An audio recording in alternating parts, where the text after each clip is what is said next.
odôvodnenia, nový odsek.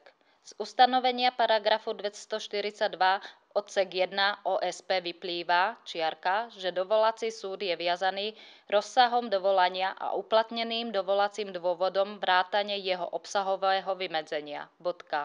Obligatórne sa zaoberá len vadami konania vymedzenými v paragrafu 237 OSP a inými vadami, pokiaľ mali za následok nesprávne rozhodnutie vo veci.